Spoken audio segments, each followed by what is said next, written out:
안녕하세요. 오늘 여러분과 함께 살펴볼 소식은 김건희 씨의 피고인 신문, 진술 거부와 앞으로의 재판 진행 상황에 대한 내용입니다. 도이치모터스 주가 조작 의혹 사건이 다시금 세간의 주목을 받으면서 김건희 씨의 법정 행보에 많은 관심이 쏠리고 있는데요. 특히 피고인 신문에서 진술을 거부한 김건희 씨가 과연 최후 진술에서는 어떤 입장을 밝힐지 귀추가 주목되고 있습니다. 지금부터 이와 관련된 자세한 내용을 하나씩 짚어보겠습니다. 이 사건은 단순히 법적 쟁점을 넘어 사회 전반에 걸쳐 큰 파장을 일으키고 있으며 그 배경과 과정, 그리고 앞으로의 전망에 대해 심도 있게 들여다볼 필요가 있습니다. 김건희 씨는 현재 도이치모터스 주가 조작 혐의와 관련하여 재판을 받고 있습니다. 이 사건은 수년 전부터 논란이 되어왔던 사안으로 자본시장법 위반 혐의를 중심으로 여러 의혹이 제기되어 왔습니다. 핵심적으로는 김건희 씨가 비상장 주식인 도이치모터스 주식을 매수하고 매도하는 과정에서 시장 교란 행위를 통해 부당한 이득을 취했다는 것이 검찰 측의 주장입니다. 이와 관련하여 수많은 증거와 증언들이 법정에서 오고 갔으며 복잡한 금융거래 내역들이 심층적으로 분석되고 있습니다.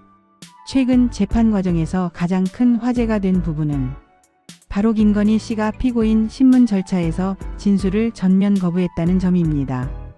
특별검사팀, 즉 특검의 날카로운 질문들이 이어졌지만 김건희 씨는 시종일관 침묵을 지키며 진술을 거부하겠습니다 라는 단호한 답변으로 일관했다고 합니다.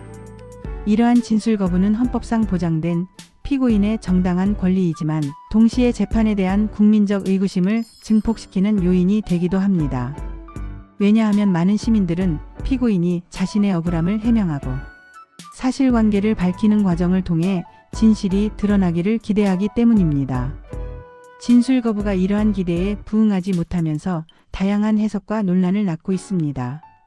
피고인 신문은 피고인이 자신의 입장을 직접 밝히고 검찰과 변호인의 질문에 답하며 사건의 실체를 규명하는 매우 중요한 절차입니다. 이 절차를 통해 피고인은 자신의 무죄를 주장하거나 혐의에 대한 해명을 하거나 혹은 양형에 참작될 만한 사정들을 설명할 기회를 얻게 됩니다. 하지만 김건희 씨가 진술을 거부하면서 사실상 이 절차는 큰 의미를 갖지 못하게 되었습니다. 법원 역시 김건희 씨가 진술을 거부함에 따라 피고인 신문 중계를 허가하지 않았다고 합니다. 실질적으로 내용이 오가지 않을 상황에서 중계의 의미가 없다고 판단했기 때문으로 보입니다. 법정 중계는 국민의 알 권리를 충족시키고 재판의 투명성을 높이는 데 기여하지만 이 경우처럼 피고인의 진술이 없는 상황에서는 그 목적을 달성하기 어렵다는 판단이 작용한 것으로 해석됩니다. 이는 재판의 투명성을 기대했던 많은 이들에게 아쉬움을 남기는 부분이기도 합니다. 시민들은 법정을 통해 사건의 전말을 상세히 파악하고 싶어 하지만 이러한 결정으로 인해 그러한 기회가 줄어들었기 때문입니다. 김건희 씨는 법정에 출석할 때마다 언론의 뜨거운 관심을 받았습니다. 그녀는 늘 검은색 코트와 마스크를 착용하고 나타나 언론의 시선을 집중시켰으며 그 모습 자체가 뉴스의 한 장면을 장식하곤 했습니다. 교도관의 부축을 받으며 법정에 입장하는 모습은 여러 언론 매체를 통해 보도되었으며 그녀의 일거수일투족이 세간의 이목을 끌었습니다.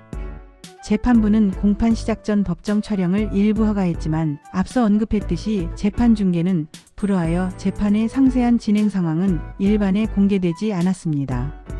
이는 언론의 자유와 국민의 알 권리, 그리고 재판의 공정성과 피고인의 방어권 사이에 복잡한 균형점을 찾아야 하는 법원의 고충을 보여주는 대목이기도 합니다.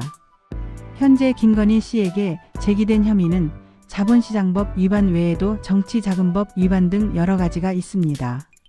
도이치모터스 주가 조작 의혹은 핵심 혐의 중 하나이며 주가 조작의 구체적인 방식, 개입 정도, 그리고 그로 인한 이득 규모 등이 법정에서 치열하게 다뤄지고 있습니다. 여기에 통일교 금품 수수 의혹까지 더해지며 사건은 더욱 복잡한 양상을 띠고 있습니다. 이처럼 다양한 혐의들이 얽혀 있기 때문에 재판부는 모든 증거와 진술을 면밀히 검토하여 진실을 밝혀야 하는 막중한 책임을 안고 있습니다. 이러한 상황 속에서 김건희 씨에 대한 결심 공판이 예정되어 있습니다. 결심 공판은 검찰이 최종 의견을 진술하고 구형형량을 요구하며 피고인이 최후 진술을 하는 재판의 마무리 단계입니다. 이 자리에서는 특검의 최종 구형이 이루어지고 이어 김건희 씨의 최후 진술이 있을 예정입니다. 피고인 신문에서 진술을 거부했던 김건희 씨가 과연 최후 진술에서는 어떤 이야기를 할지 초미의 관심사로 떠오르고 있습니다.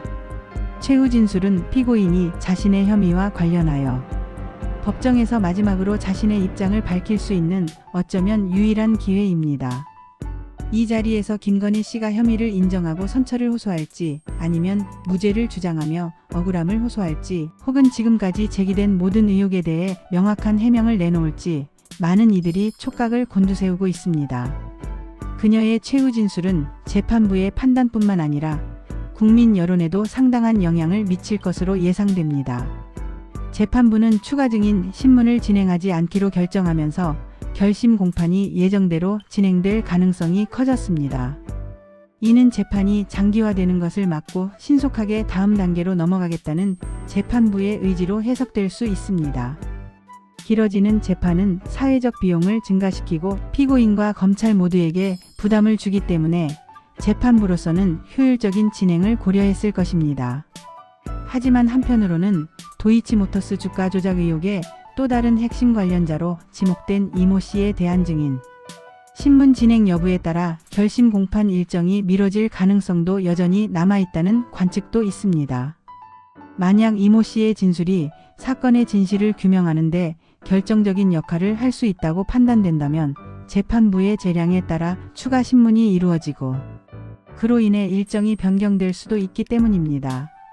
이모 씨의 증언이 김건희 씨의 혐의 입증 또는 반증에 중대한 영향을 미칠 수 있다는 점에서 그의 신문 여부는 재판의 향방을 가르는 중요한 변수가 될 것입니다. 결국 김건희 씨의 재판은 이제 중대한 국면에 접어들었으며 그 결과에 대한 사회적 관심은 최고조에 달하고 있습니다. 피고인 신문에서의 진술 거부가 재판부의 최종 판단에 어떤 영향을 미칠지 그리고 다가올 결심 공판에서 김건희 씨가 어떤 내용의 최후 진술을 할지에 따라 재판의 흐름이 크게 좌우될 것으로 예상됩니다. 이 사건은 단순히 한 개인의 재판을 넘어 우리 사회의 공정성과 법치주의에 대한 중요한 질문을 던지고 있습니다. 특히 권력과 관련된 인물의 사법 처리 과정은 국민들의 법 감정과 직결되는 문제이므로 재판부의 판단은 그 어느 때보다 신중하고 공정해야 한다는 여론이 지배적입니다. 앞으로의 재판 과정을 주의 깊게 지켜보며 모든 의혹이 명명백백하게 해소되고 공정하고 합리적인 결론이 도출될 수 있기를 기대해 봅니다. 이 사건의 최종 결과가 어떻게 나올지 그리고 그 과정에서 어떤 새로운 사실들이 밝혀질지 계속해서 관심 가져야 할 중요한 사안임은 분명합니다.